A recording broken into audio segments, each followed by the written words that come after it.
¿Cómo empezó Tedra? Inicios de Tedra, antes del CPD y de todo lo que habéis montado ahora mismo. Sí que es cierto que la tendencia últimamente es que los clientes vienen más en modo preventivo.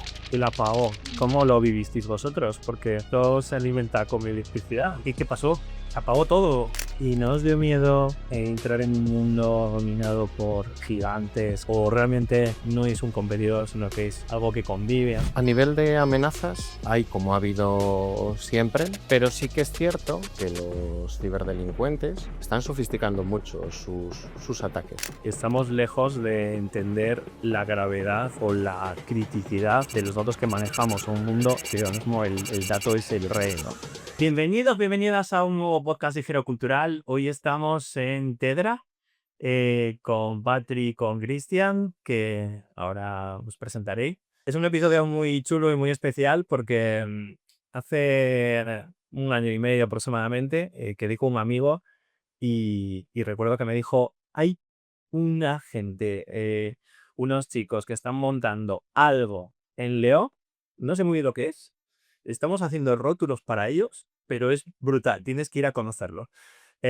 Poquito tiempo después, por suerte, me vine por aquí, pude conocerlo, me lo enseñaron. Y nada, pues es un placer estar hoy con Patri, que es la responsable financiera y de personas cultura de Tera. ¿Qué tal? Buenas, muy bien. Bueno. Y Cristian, que es cofundador y CTO, responsable técnico del proyecto. ¿Qué tal? Bien, encantado de estar aquí. Bueno, Un poco nervioso, pero bien. aquí en tu casa, en nuestra casa, estamos en sus oficinas. Así que nada, vamos a empezar con una pregunta compleja. Y, Cristian, un CPD, si tuvieses que explicárselo a, o sea, a mis abuelos, por ejemplo, o incluso a mí, ¿qué me dirías que es? Pues es una muy buena pregunta y que muchas veces nos preguntan por ello, porque la gente no entiende bien qué es un CPD. Por simplificarlo mucho, hoy en día, pues todo el mundo utiliza servicios como WhatsApp, un montón, bueno, WhatsApp, Facebook, Instagram. Entonces, el CPD es el sitio donde están guardados los servidores, que por simplificarlo es como si fuera el equipo que cada uno tenemos en nuestra casa, pero con mucha más potencia, que da servicio a todo eso. Entonces, básicamente, los CPD son las infraestructuras que soportan Internet y las aplicaciones digitales que utilizamos en el día a día. Ok, porque ves que yo pienso muchas veces el concepto este de la nube, ¿no? Que es como algo empírico y demás, pero la nube no es algo empírico. ¿Qué tiene que ver esto con lo que tienes ahí? Claro, la nube al final es un nombre muy glamuroso, pero a efectos prácticos, la nube son varios sistemas interconectados que están alojados en distintos CPDs, ¿vale? Que CPD viene de Centro de Procesamiento de Datos. Y si lo llevamos a cuando tú vienes, los que aún aquí vemos una oficina como cualquier otra, con perfiles de todo tipo tecnológicos, administradores de sistemas y demás, pero ¿qué es lo que no se ve que realmente... ¿Cuál es el corazón de CPD aparte de las personas? ¿Qué es lo o sea, cómo se consolida eso en físico? ¿Qué es? Vale, pues podríamos decir que el CPD es un entorno controlado, ¿vale? Donde hay unas condiciones óptimas de climatización, de suministro eléctrico y de supresión de incendios, ¿vale? Y otra cosa muy importante, y más nosotros que estamos, de conectividad. Entonces, esos son los pilares fundamentales del CPD a nivel físico. Y luego, por supuesto, pues esa capa humana que hace que todos los días esté funcionando, ¿vale? Porque los CPDs están pensados para ser sitios que estén funcionando las 24 horas del día durante todos los días del año. Ok, ok. Y, vale, tienes la parte, o sea, toda la parte que nos envuelta un poco de mantenimiento, pero ¿cómo, o sea, ¿en qué se consolida? Un cacharro ¿qué hay en esa sala de allá? Pues en esa sala hay una serie de armarios, ¿vale? Por simplificarlo, que se llaman racks, es el nombre técnico. Y dentro de esos armarios lo que hay es un montón de equipos, tanto de telecomunicaciones como servidores, que es donde se almacenan datos y se realiza el cómputo. Hay un montón de cables de fibra óptica, hay un montón de elementos tecnológicos que en conjunto hacen que podamos utilizar servicios digitales de todo tipo, no solo WhatsApp. O sea, al final la aplicación del banco, todos esos servicios están soportados en infraestructuras de este tipo. Ok, vale, vale. Me voy a enterar hoy, ¿eh? Oye, ¿y cómo empezó Tera? Inicios de Tera. Antes del CPD y de todo lo que habéis montado ahora mismo, que tenéis montado ahora mismo, ¿cómo empezaste con esto? Pues inicialmente Tedra empezó un poco como un hobby entre dos colegas, ¿vale? Entre dos muy buenos amigos que a día de hoy seguimos siendo muy buenos amigos y socios, ¿vale? Somos dos socios. Y bueno, empezó un poco como hobby, ¿vale? Para poder empezar a investigar cosas, ¿vale? Yo vengo del mundo de Internet antes de Tedra. Y bueno, poco a poco empezamos inicialmente en centros de datos de terceros, en los que todavía tenemos presencia, porque no solo tenemos este CPD, tenemos presencia en otros CPDs de terceros. Y bueno, pues a raíz de ese hobby, poco a poco fuimos teniendo demandas de clientes y conocidos de etapas previas. Oye, ¿no podrías ayudarme con esto? Y bueno, poco a poco ese boca a boca pues nos ha hecho llegar a donde estamos hoy, que al final, bueno, el boca a boca es la mejor recomendación que te pueden hacer. Ok, ¿recuerdas, si se puede contar, aquí hay muchas cosas que más se pueden contar? ¿Recuerdas cuál fue el primer servicio que disteis o que os pidieron? Ya, primera factura. Pues mira, los primeros servicios fue el típico Friends and Family de toda la vida. De hecho, la primera clienta fue creo que mi socio, ¿vale? Y la gestoría con la que bueno, a día de hoy siguen siendo clientes y siguen siendo nuestra gestoría con la que constituimos la sociedad. Ok, ¿y qué, o sea, qué os pidieron? O sea, ¿qué te pide una gestoría? Pues, pues en este caso, principalmente alojamiento de todas sus aplicaciones informáticas en un sitio controlado, ¿vale? Al final tenían el problema de que tenían sus cosas en lo que en el sector denominamos el cuarto de las escobas, ¿vale? Que es el sitio tradicional donde van los servidores en las oficinas y decidieron profesionalizar eso. Entonces, al principio, eso lo alojamos en infraestructura de Tedra, en centros de datos de terceros, y así empezamos. Genial. Oye, Patri, tú entras un poquito después al proyecto. O Sí. sea, ¿cómo lo veías tú desde la barrera, ¿no? Bueno, que tú estabas en otra empresa antes de incorporarte a Tedra y veías un poco eso, qué estaba pasando. O sea, ¿cómo lo viviste tú y por qué te decidiste a venirte a Tedra? Bueno, yo estaba trabajando en una empresa, una multinacional del sector de la automoción, en el departamento financiero. Y bueno, Cristian me propuso pues venir a crear un poquito lo que es todo el departamento de administración de Tedra. El proyecto me parecía muy interesante, cuando yo entré, que fue 5 años después, yo creo, de que se creó Tedra, y éramos solamente 3 personas. O sea, era como crear todo un poco desde cero. Entonces, eso me motivó bastante. Pero a la vez también fue bastante duro porque entras en este sector que todo es bastante complejo, todos los términos que ellos utilizan. Entonces, no te exagero, a lo mejor estuve 2 años sin enterarme de qué hablaban. Yo estaba en la oficina y no entendía nada. Ahora sí que ya, pues después de muchos años ya vas cogiendo pues esa jerga, ¿no? Y, y sí, fue complicado pues eso, entender cómo funcionaba todo, lo que te digo, crear desde cero, que eso también por una parte me gustó mucho porque el poder hacer las cosas a tu manera, eso me motivaba mucho. Vale, vale, bueno, luego nos seguiremos hablando. Em, Nos has contado, Cristian, eso que esto empezó como un hobby, que poco a poco cacharreando, ¿no? Con José. Entonces, eso, ibais un poco visualizando que aquello podía tener sentido. Y empezáis con un primer cliente, pero bueno, o sea, si echas la vista atrás, es como, o ostras, que un juego, pero ahora tenéis un CPD con una inversión fuerte, con una apuesta, además el local, en León. ¿Cómo surge la chispa de, venga, está muy bien trabajar con CPDs de terceros, pero queremos tener uno nosotros, nuestro? O sea, ¿cómo llegáis a ese momento y qué es lo que os motiva a hacerlo?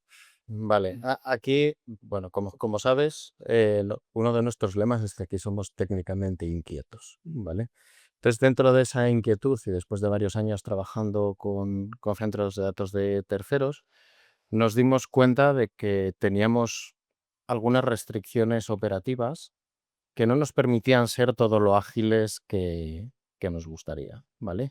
Aparte, nos dimos cuenta de que normalmente los despliegues que hacemos son despliegues que tienen difícil movilidad. Entonces, estando únicamente en centros de datos de terceros, pues tienes ciertos riesgos a nivel de continuidad de negocio, llegado el caso. Entonces, bueno, fue un poco un mix de esas dos cosas. Tener flexibilidad para hacer cosas muy a medida, ¿vale? Porque nosotros hacemos cosas muy personalizadas para nuestros clientes y también un poco tener parte de control de las infraestructuras que montábamos.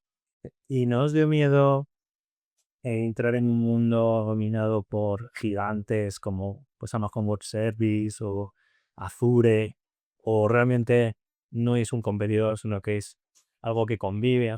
Claro, es como que entras a competir con lo más de lo más. Sí, a ver, sí que es cierto que a nivel de servicio puede haber cierta competencia, pero hay hueco para todos. Cada uno tiene sus ventajas y sus inconvenientes en función de las necesidades de cada cliente, ¿vale? Hay clientes que tienen unas necesidades de privacidad o de control del dato muy exigentes, ¿vale? Y quieren saber dónde están sus datos físicamente. O sea, quieren poder venir y acariciar su servidor, como decimos nosotros. Incluso la cinta, ¿no? Está aquí. Exactamente, exactamente. Ese dato está ahí, en ese armario, en esa U. Entonces, gran parte de nuestros clientes tienen ese tipo de necesidades. También tenemos clientes que no tienen esas necesidades, pero bueno, por ejemplo, quieren que sus datos estén alojados en España, ¿vale? O bueno, también hay otro componente que es el trato, ¿vale? Al final, los grandes jugadores, por decirlo de alguna manera, o eres una gran cuenta o si no eres uno más, ¿vale? Entonces, bueno, esa parte de cariño al cliente aquí creemos que es muy importante. Cariño, cercanía y demás. Y hay algo que hemos hablado alguna vez, que es un poco la filosofía de toma de decisiones desde la tecnología y no desde otros aspectos, ¿no? O sea, ¿cómo se consolida eso? O sea, ¿por qué es eso exactamente? Sí. Pues, de hecho, básicamente es la filosofía que hemos tenido tanto José como yo desde el principio, y era dentro de lo razonable, por supuesto, porque al final la parte financiera de una empresa también es importante, ¿vale? Pero las decisiones a nivel de infraestructura, de evolución de negocio, se toman principalmente con un componente técnico, ¿vale? Intentamos buscar la mejor solución en relación calidad-precio, tanto para nosotros como para nuestros clientes. De hecho, como decía Patricia, cuando ya se incorporó, Tedra ya llevaba rodando 5 años, ¿vale? Y durante esos 5 años, prácticamente los 3 primeros años estuve yo solo, ¿vale? Que fue cuando se empezó a montar toda la infraestructura y me tocó hacer un poco de hombre orquesta, redes, sistemas, seguridad, un poco de todo. La idea que teníamos José y yo era ir pasito a pasito haciendo una infraestructura robusta, seguramente muy sobredimensionada para las necesidades que teníamos en ese momento, pero que a día de hoy es una ventaja competitiva que nos permite escalar sin sufrimiento, lo cual es muy importante. Muy bien. Al vivir errores, O sea, yo tengo la percepción, la sensación, y a mí me pasa, como que estamos lejos de entender la gravedad o la criticidad de los datos que manejamos en un mundo que ahora mismo el dato es el rey, ¿no? Eh, o sea, como que nos pillamos demasiado de soluciones más, oye, pues me lo subo a Drive y no pasa nada. Seguramente eso, pues es muy raro que aquello vaya dando una brecha de seguridad y pierda datos y demás. Un poco relacionado con esto es, o sea, ¿cuáles crees que son los errores más comunes que cometemos las empresas de igual en tamaño en cuanto a asegurar nuestros datos? O sea, ¿cuál es vuestra visión? Porque esto es como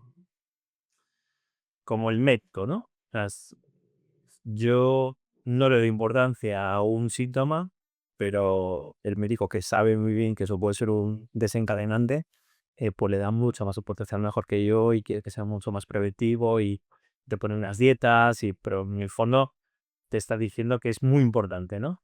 Entonces, yo creo que hay mucha distancia entre lo que debería ocurrir, que fue su apostolado, ¿no? De que por qué es tan importante esto, y eso es lo que hace que a veces el servicio pueda llegar a ser desconocido, a no ser que hayas tenido un problema o que tengas una gran necesidad, ¿no? Pero bueno, ¿cómo lo ves tú esto? Pues bueno, mira, por ejemplo, una de las principales cosas que nos encontramos con los clientes es que dan por hecho que por subir algo a un servicio cloud no necesitan backup, ¿vale? Esa es una necesidad que nos ocurre en el, no voy a decir el 90, pero en el 80 y pico por ciento de los clientes en los que entramos, nos encontramos, no, yo este lo tengo en la nube. Sí, pero en la nube, si lees la letra pequeña, en muchos casos hay servicios que sí que lo ofrecen por defecto, pero hay muchos que sí están en la nube, pero no es un servicio backup. Si se pierden los datos, se perdieron, ¿vale? Y eso todavía es más grave en servicios gratuitos, ¿vale? Porque la gente tiende mucho a utilizar servicios gratuitos. Entonces, los datos, pues yo creo que para cualquier empresa, ¿vale? Nosotros estamos centrados 100% en el negocio empresas, ¿vale? Yo creo que está mejorando, pero todavía falta concienciación de que los datos de una empresa es uno de sus principales activos.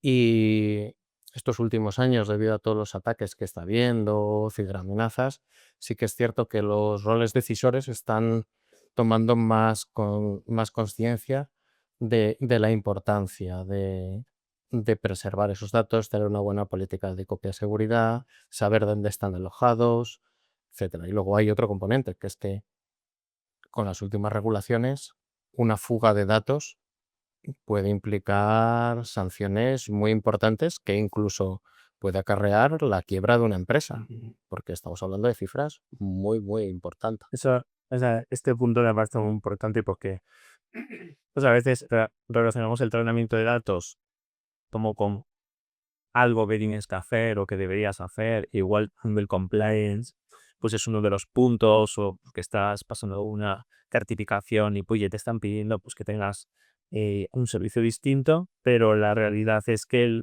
yo no hablo de sanciones, ¿vale? La sanción que puede acarrear una fuga de datos importante y crítica, sino que te quedas sin tu contenido, que te quedas sin tu conocimiento, que te quedas sin tus vídeos, que te quedas, ¿no? Como si lo que has construido durante muchos años. Pues cuando hablamos muchas veces sobre estos temas, claro, eh, lo, lo que veo es que falta entender de verdad cuál es el impacto que te puede generar esto. Es como eh, los seguros, ¿no? Eh, el seguro está para no utilizarlo. Es mejor que no lo tengas que utilizar, pero si lo usas que te cubra. Exactamente. Sí, porque además en general un seguro, una vez que te ha pasado el siniestro, ya no lo puedes desasegurar. Entonces, con esto el símil es muy acertado porque es igual. Una vez que la brecha se ha producido, puedes poner las medidas para que no vuelva a pasar, pero la brecha ya ha pasado. A nivel de amenazas, o sea, ¿cuáles dirías que son las principales ahora mismo a las que estamos expuestos cualquier persona? Vamos a hablar, entrar más en empleo. Cualquier empresa, desde una persona freelance que está montando su negocio hasta empresas muy grandes, o sea, ¿cuáles dirías que son las principales amenazas que incluso algunas que no estaremos viendo. Pues mira, principalmente ahora para las empresas hay mucho ataque de tipo ransomware, que básicamente es que te cifran los archivos y te piden un rescate, ¿vale? Que en muchas ocasiones, aunque se pague el rescate, no te devuelven tus datos. Pero en general es muy posible que de la que cifran tus datos te los hayan robado, con lo cual ya tienes una exfiltración. Entonces, a nivel de amenazas, hay como ha habido siempre, ¿vale? O sea, la estafa del príncipe nigeriano con distintas variantes sigue funcionando a día de hoy, pero sí que es cierto que, que los ciberdelincuentes están, están sofisticando mucho sus ataques, ¿vale? Y cuanto más grande es la organización, más recursos destinan, ¿vale? Al final, ellos son malos, pero saben de números. Entonces, pueden estar meses infiltrados leyendo hilos de correo de una empresa y cuando ven que llega el momento justo, meten un mail con un número de cuenta que no coincide.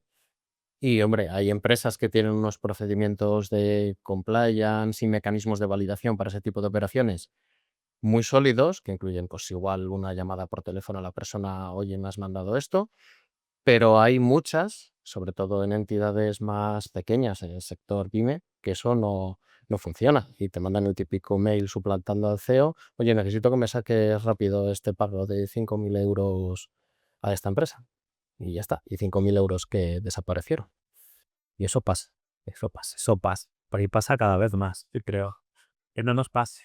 Pregunta. Bueno, tenemos que decir que aquí no todo se puede contar. O podemos contar menos que más, ¿no? Por el pito de presa de que es. De hecho, no nos dan ni la wifi para que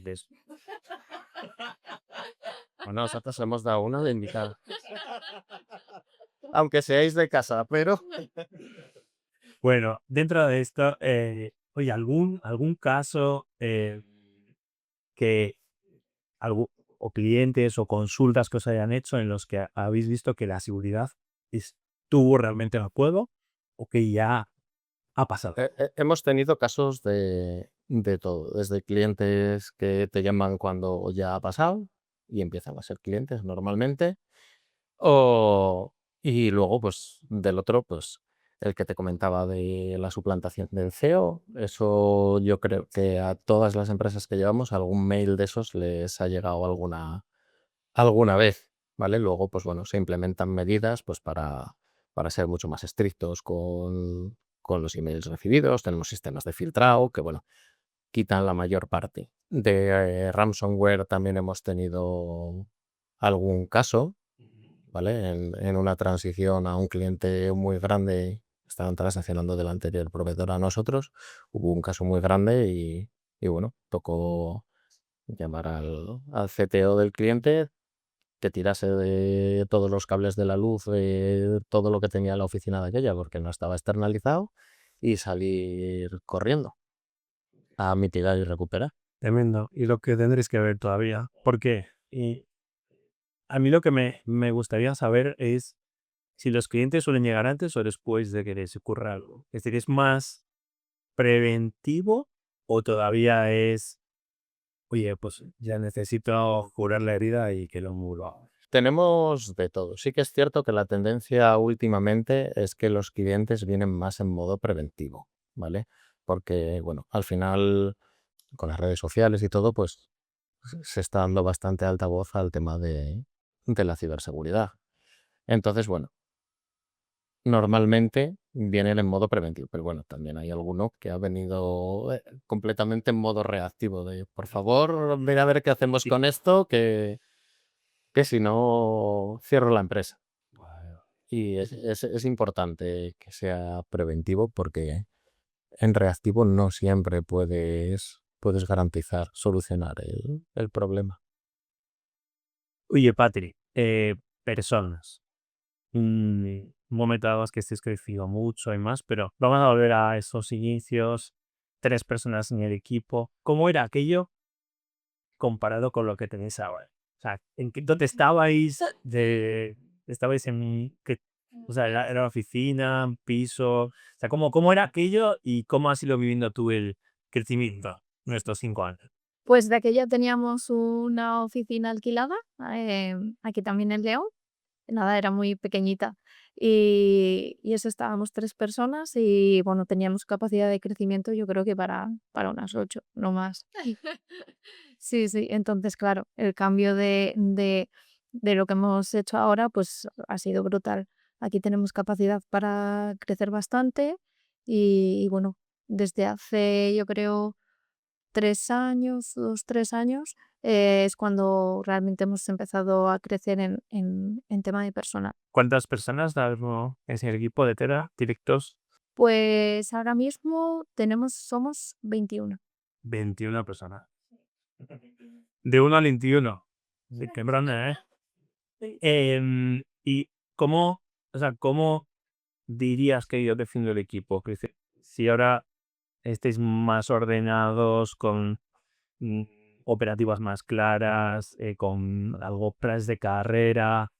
Así antes era un poco más eso, pues de andar por casa, ¿no? De a los cuales baja a las dos. O sea, eso, ¿cómo has vivido esa parte de crecimiento de, pues, tras, igual necesitamos colocar algún proceso o crecimiento en la parte de los SaaS? Sí, sí, por supuesto. Imagínate 3 personas en las cuales 2 eran técnicos, yo era la la única, que formaba parte del tema un poco del tema administrativo. Ujú. Entonces, pues, me tocaba llevar el tema de personal. Yo jamás he llevado personas, yo siempre he estado orientada al tema financiero y para mí era algo nuevo. Pero bueno, como había hecho muchas entrevistas, pues digo, algo sacaremos de aquí. Y bueno, así fuimos tirando bastantes años y entonces, cuando yo creo que ya éramos 6 o 8, empezamos a notar que algo pasaba, algo no nos faltaba algo, ¿no? Y entonces, fue complicado porque nos encontramos ahí como muchos baches en el camino en tema de atracción de talento.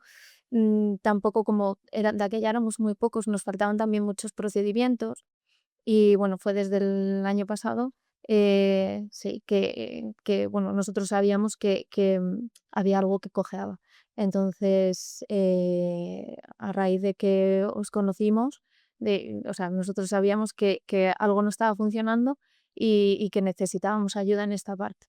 Entonces, os conocimos, empezamos a trabajar, y bueno, ha sido sin duda un punto de inflexión en tema personas. O sea, dirías que es necesario como profesionalizar también procesos en personas para que las cosas fluyan, ¿sabéis? El impacto. Sí, sí, son cosas que es igual, hasta que no las ves, no tienes la sensación de que te faltan. Y una vez que las tienes, dices, es que esto era fundamental, era lo que necesitábamos. Entonces, para nosotros, ya te digo, ha sido un punto de inflexión brutal. Y para ti como responsable de ese área, porque al final tienes ese doble rol entre la parte financiera y la de personas, ¿cuáles son los retos que has ido asumiendo y superando? Pues asumiendo, pues, los que te comentaba, sin formación en gestión de personas, yo a veces me sentía muy perdida, no sabía si estábamos tomando las decisiones correctas. Y entonces, a raíz de todo esto, pues para mí la formación fue fundamental, empezar a, pues, lo que muchas veces habéis comentado vosotros, analizar las DPTs, todo el tema de cultura de empresa, evaluaciones de desempeño, planes de carrera, o sea, todas esas cosas que en un inicio yo ni sabía que existían, ahora es la base de nuestro departamento. Y luego equilibrar, para mí, el reto más difícil es equilibrar ambos departamentos. Todavía estoy ahí un poco en ello porque llevar los dos es complicado, pero bueno, gracias a Dios tengo 2 compañeras geniales, una en la parte financiera y otra en la parte de talent, que me están echando una mano y ahí estamos avanzando. Preguntase, fit cultural o conocimiento, Ujú. ¿por qué te decantarías o no te decantarías? A día de hoy sí, yo me decantaría por uno de los 2, aunque los 2 son importantes porque, el conocimiento es importante, porque además aquí, por todas las cosas tan sofisticadas que hacemos, tan personalizadas, pues buscamos personas que sumen mucho en la parte técnica, ¿no? Em, pero para mí siempre cuando no hay conocimiento se puede suplir un poco con formación, que es lo que hacemos aquí. Entonces yo me decantaría sin duda por fit cultural. O sea, es que nos hemos dado cuenta en este último año que es súper importante, al menos para a nosotros nos ha encajado muy bien. Em, el momento este de sentarnos, pensar quiénes somos, qué es lo que buscamos, para mí también fue un punto de inflexión y entonces ya vimos los objetivos claros que teníamos y lo que queríamos lograr. Fenomenal. A nivel managers, el sector tecnológico a veces apalanca mucho el conocimiento técnico. Y los perfiles técnicos crecen en ocasiones porque son buenos técnicos, pero la gestión de personas sigue siendo como un reto dentro del mundo tecnológico. O sea, ¿cómo van vuestros managers de gestión de equipos?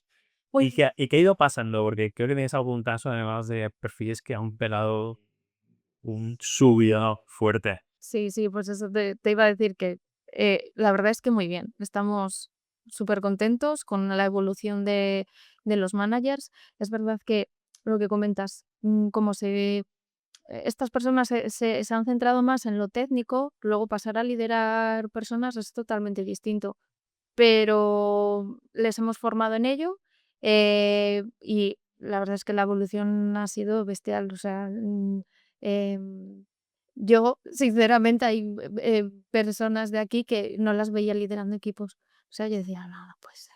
Y vamos, ahora mismo unos cracks liderando. Sí. De hecho, o sea, creo que hay un dato bastante importante, impactante, y es que siendo tecnológicos, lleváis ya muchos meses en que la rotación voluntaria no existe, o sea, que no está. O sea, que estáis siendo capaces de hacer una buena base de equipo, de proteger a vuestra gente dándoles desarrollo y demás.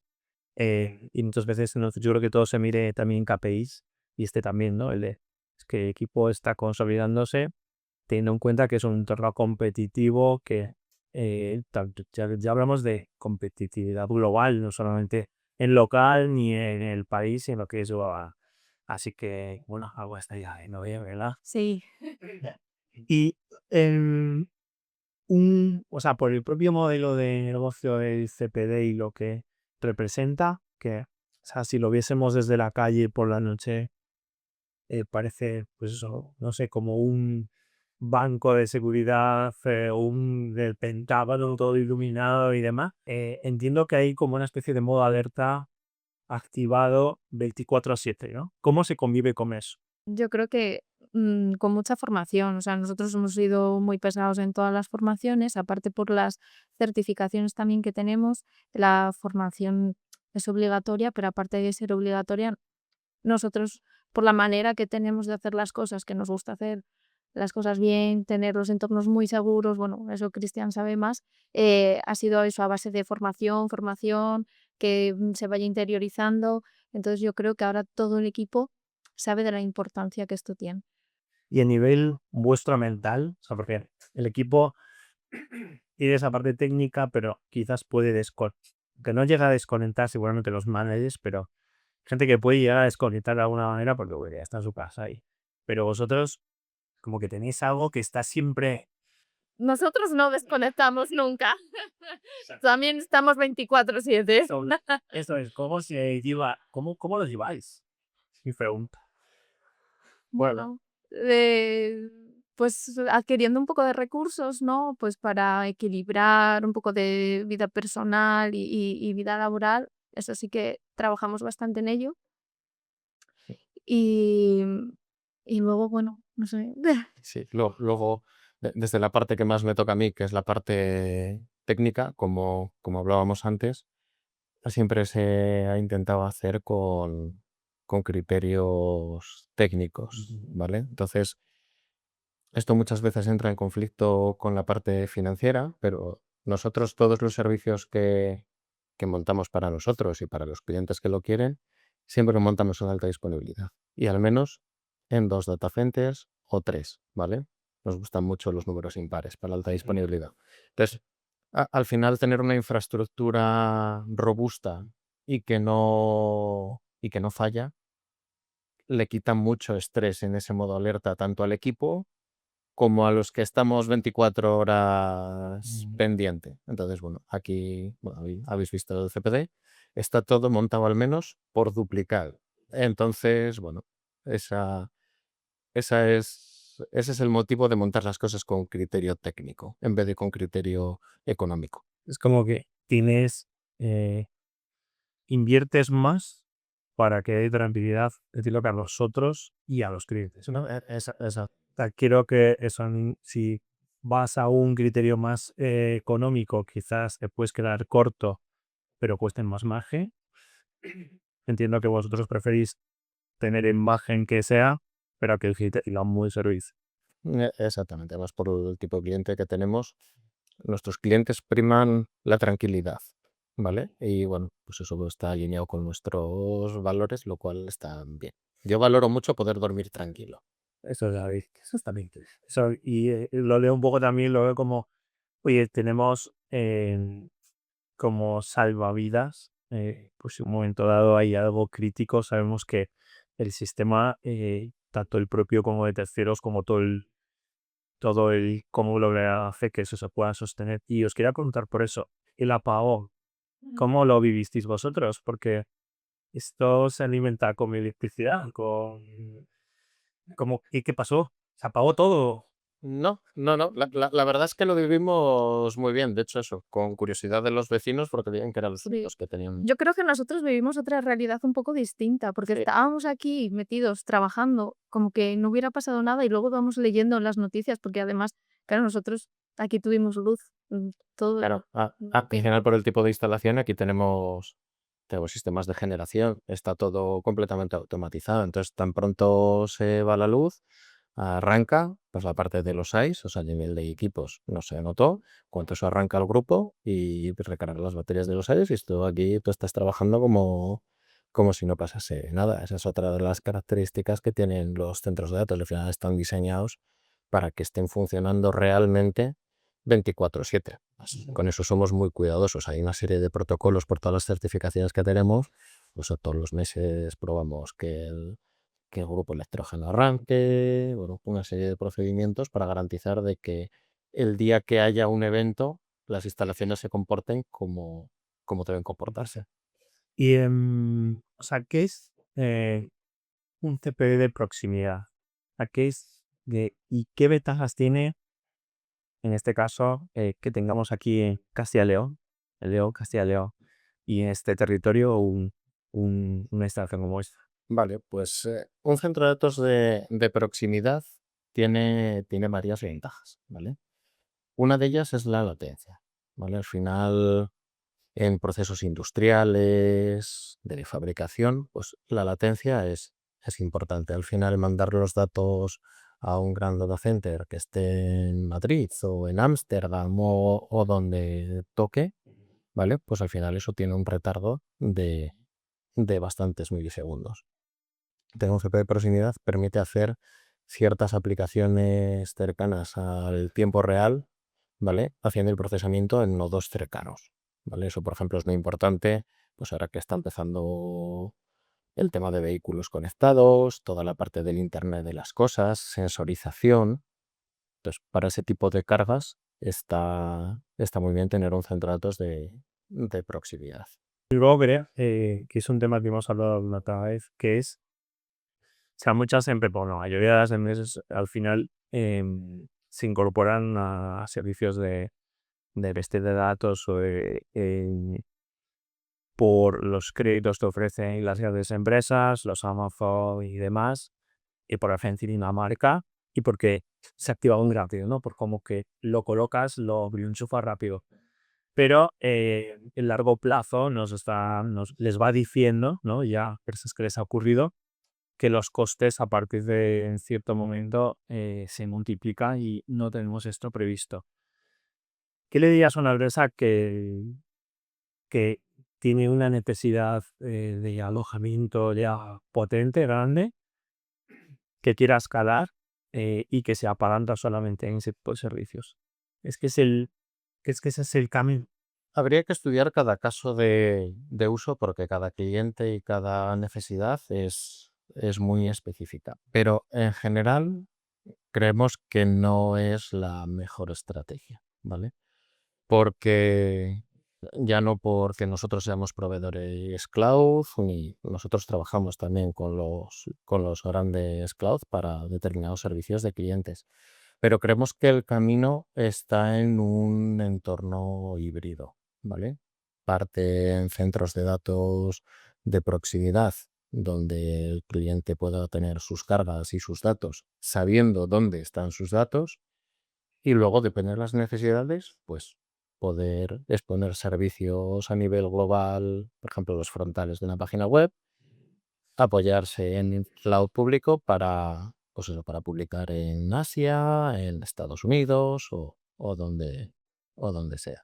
Entonces, el tema de los créditos, pues bueno, hay mucho caso de empresa que ha empezado con los créditos gratuitos, diseñan su infraestructura utilizando las facilidades que dan los grandes proveedores de cloud, y luego llega un punto cuando eso crece que, como está hecho con tecnologías propietarias del proveedor cloud, es muy difícil salir de ahí. Y muchas veces los procesos de salida son mucho más caros que el mantenerse allí. Y eso los grandes proveedores lo saben. Entonces, bueno, nuestra recomendación es que las infraestructuras que requieran cloud se diseñen desde una perspectiva multicloud desde el principio. Es decir, yo si tengo que desplegar en este gran proveedor, despliego. Si tengo que desplegar en la nube de otra persona, despliego. Si tengo que... Y bueno, aparte tiene ventaja es que puedes coger lo mejor de cada servicio. Y a nivel control de costes, entiendo también que es más predecible, digamos, el trabajar no solamente con los grandes. Sí. Nosotros, por ejemplo, en nuestros clientes nos hemos encontrado varios casos en los que estaban con servicios en la nube y han decidido repatriarlos, ¿vale? Para tener, por ejemplo, la parte de cómputo pesada, grandes bases de datos, etcétera, las tienen alojadas en nuestros data centers y luego tienen otras cosas en la nube o no, depende del caso de uso. Y son clientes que prefieren tener un precio controlado todos los meses y que ese crecimiento sea controlado. Es decir, bueno, tal mes voy a tener un pico porque es el Black Friday, por poner un ejemplo, y poder contratar unos recursos adicionales, pero sabiendo lo que les van a costar. Entonces, tenemos clientes que valoran mucho poder hacer esa planificación financiera de los recursos cloud. Hablando de IA, nos voy a contar. Nosotros utilizamos la empresa, utilizamos ChatGPT, Perplexity, bueno, y otras herramientas. O sea, si uso ChatGPT para temas de mi compañía, que no coloque datos de clientes y demás, ¿a qué me estoy avisando? Y dime qué debería hacer una empresa que quiere cacharrear con condiciones y construir con ChatGPT. Algo nos has contado que tienes por ahí, pero puedes contar al mundo, no solo a nosotros. Alguna cosa se puede contar. Al final, ahora mismo, con la inteligencia artificial, está habiendo un boom en el que, para entrenar grandes modelos, ¿vale? Modelos generalistas que se están utilizando ahora mismo, hay cierta polémica con los derechos de autor, ¿vale? Porque se han utilizado libros, se han utilizado imágenes, conocimiento, y lo que no sabemos que se ha utilizado, ¿vale? Entonces, como te decía antes, creo que los ficheros y demás que tiene una empresa es uno de sus principales activos, porque en empresas como la vuestra, como la nuestra, en esa documentación técnica hay gran parte del conocimiento del cómo haces las cosas. Exactamente. Entonces, bueno, ahí existe cierto riesgo de que no estemos entrenando inteligencias artificiales para otros que luego nos puedan sustituir. Entonces, bueno, nosotros, por ejemplo, con eso tenemos políticas muy estrictas de que a ChatGPT, Grok o similares no se pueden subir cierto tipo de cosas. Entonces, la inteligencia artificial es muy potente, ¿vale? De hecho, nosotros estamos haciendo algún pilotillo, que es a lo que te referías con inteligencia artificial alojada aquí en el propio centro de datos, ¿vale? Pero sí que es cierto que es basada en modelos open source que hay. Por ejemplo, OpenAI, ChatGPT sacó hace poco el GPT-OSS, está DeepSeek, que es de los chinos, hay varios modelos que tú puedes alojar en tu infraestructura y ponerle ciertas restricciones, ¿vale? Nosotros, por ejemplo, lo que tenemos aquí alojado no le permitimos hablar con el mundo exterior, ¿vale? Porque estamos haciendo pilotos para hablar con nuestras aplicaciones, porque sí que es cierto que es una herramienta que tiene un potencial increíble y facilita mucho la vida de los técnicos, pero hay que tomarlo como una herramienta. Entonces, bueno, yo soy bastante, Patricia lo sabe bien, soy bastante receloso con la privacidad, etcétera. Entonces, bueno, Es el core del lenguaje también. Pero sí, pero es que como vosotros conocéis los riesgos, los límites y demás, tenéis los mecanismos que os permiten poder, digamos, yo hablo de cacharrear, probar y iterar dentro de entornos seguros. Es decir, que eso es algo que entiendo que a futuro incluso puede llegar a ser un servicio. Y en cuanto a la IA como tal, ¿vale? Que el otro día escuchaba una especie de experimento de un estudio que hacían comparando a personas que utilizaban IA para trabajar sobre unos textos y luego memorizar alguna información y demás, y personas que lo tenían que hacer, pues, a la antigua usanza, ¿no? Pues memorizando, estudiando con esquemas. Cuando hacían pruebas con respecto a la información que se estaba trabajando, que se estaba preguntando, las personas que no habían utilizado IA tenían un 50% menos, o más de un 50% menos, de retención de la información, ¿no? Y hablaban también de un poco del shimming del momento móvil, no móviles, números de teléfonos, es que antes casi te sabías el número de teléfono de por lo menos los 10 o 12 o 15 personas, pues de tus abuelos, tus tíos, tus amigos, pues todos teníamos en la cabeza como 15 números de teléfono, ¿no? O incluso el número de carnet de identidad tuyo, el de tu padre, el de tu hermano, el de... Y ahora, como lo tenemos alojado en una lista, pues incluso los cumpleaños, ¿no? Pues que te acordabas del cumple, pero ahora ya te lo recuerda una red social, lo claro, LinkedIn a veces. Eh, entonces, o sea, ¿cómo veis vosotros esto? ¿Creéis que la IA yo pienso, que va a hipervitaminar lo bueno, siempre y cuando tengas un conocimiento de base, pero que creo que también va a ser vamos a retroceder en algunos puntos, porque lo vamos a ver como el fin, o sea, como me va a resolver todo, y también relacionando con el espíritu crítico, ¿sabes? Hasta qué punto lo que me está diciendo realmente es bueno, porque si no parto de una buena base, quizás la IA lo que me va a decir es una chorrada. No sé cuál lo veis vosotros.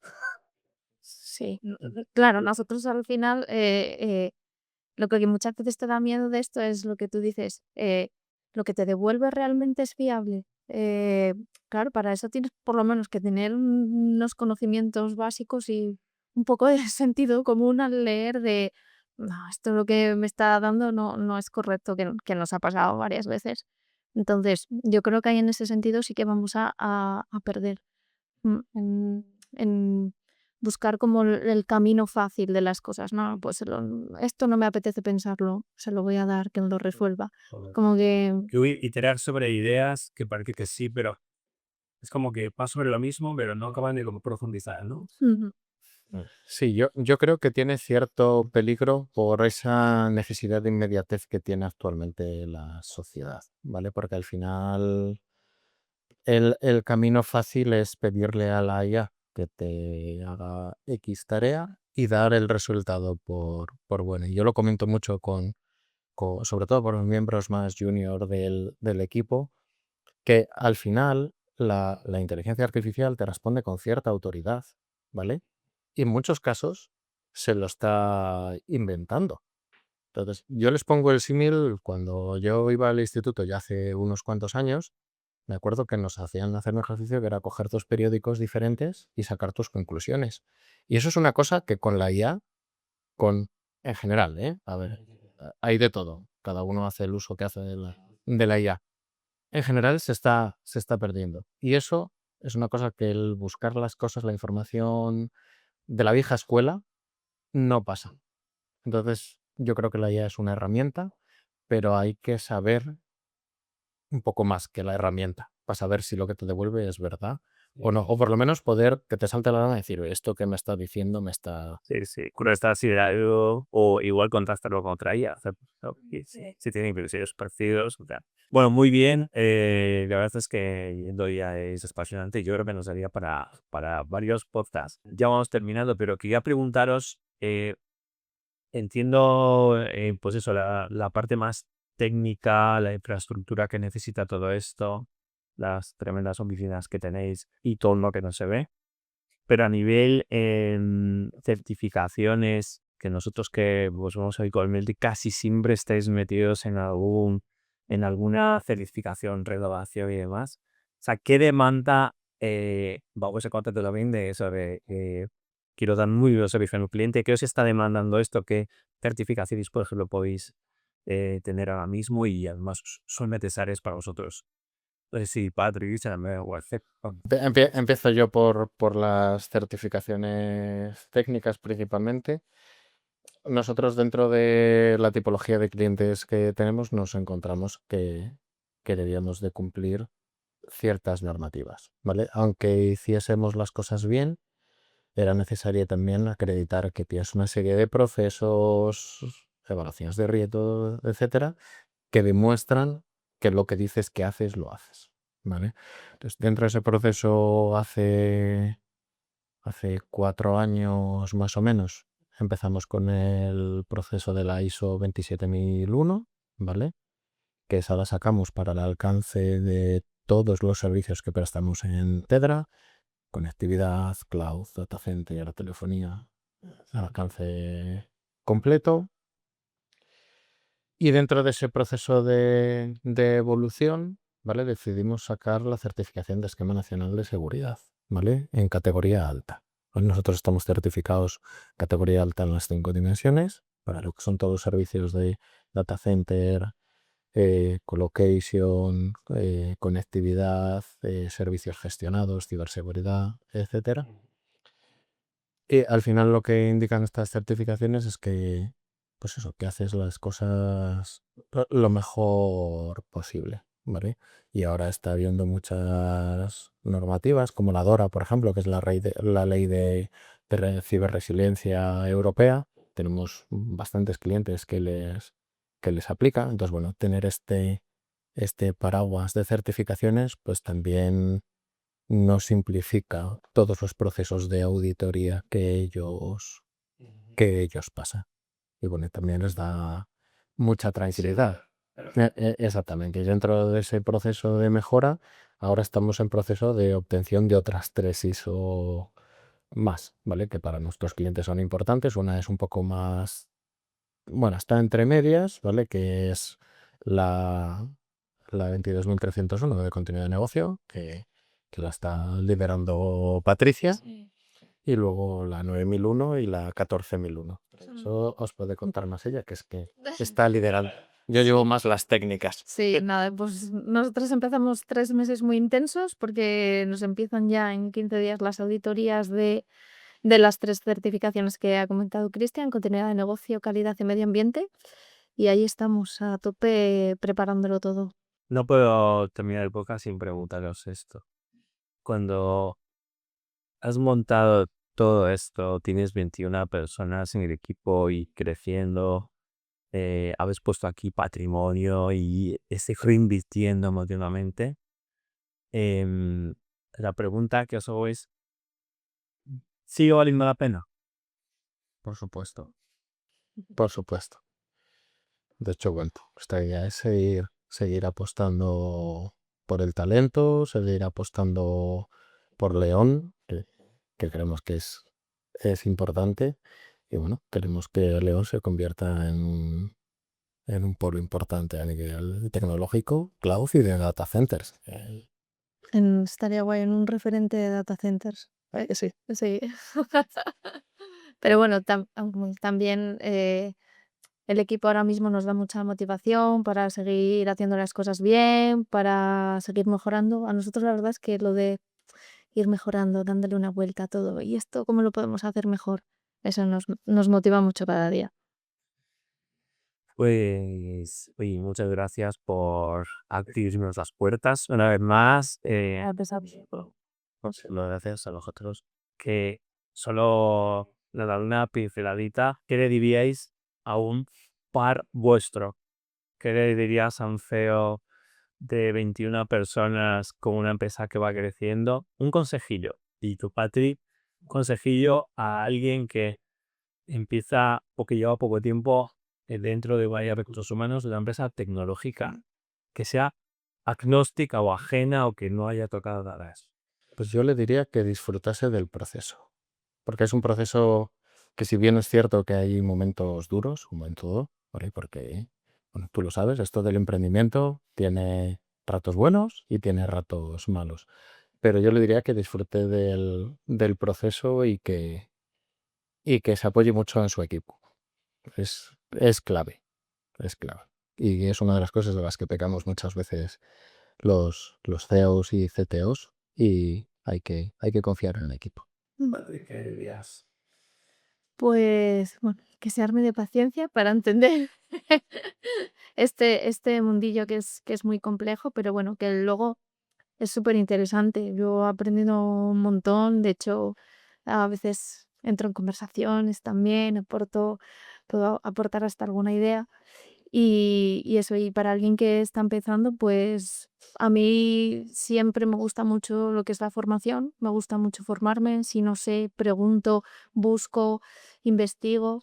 Y luego una de las cosas que he aprendido aquí en la parte del departamento de Talent es fiarme de mi intuición.